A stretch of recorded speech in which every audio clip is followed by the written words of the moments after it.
cirka darooriyo waxaa dugulka u diiday waxaa didibka yeelay arlada dalagii sirgoyey dusha waxaa tacluusan hadhayn dunyada u saaray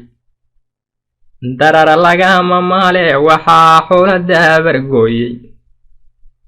daruur curatay daad soo rugmaday rahudeenahyeyey taqabaxay dareemada ku taaldixida ramaysay daymada indhuu kama dhargeen daawashaada guude daba taagti kaymaha waxaa durka ka idleeyey dulmiga isbiirsaday markii diinta laga leexday dekada waxaa ka soo degaahayiyo dibadda mooyaane dalku male wax soo saar hadday diintay cidiye daruuriga cirkaa tegay dadkii wayca keeran yeene dallacaada qiimaha kordhaa hoos u daagi waaye danyartaa caddiyan doolarka kacay daaraadiye dabka looma shido qaar haddaan derisku kaalmayne ka dayacanay doorka ilahay dowladnimadii inkastoy dambaab tahay dastuur diinta laga doorto kolla daacad maaho waxbay nagu daagayaane oo waa damaa ciblaysiyo ku faardabinaadoodiye daliilkii xaqay aasayaan kamana dirtaane kuwaan duubka saarnaana way ugu daranaadaane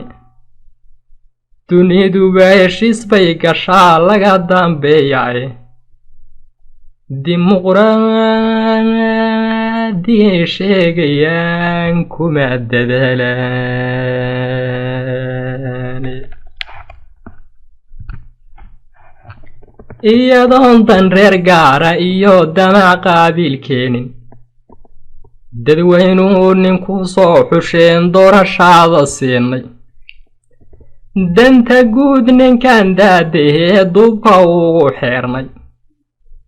ninkan daarta dheer saarnay iyo dabaqaafiintiisa dowlad idil hoggaankeed ninkii ciidan lagu dayray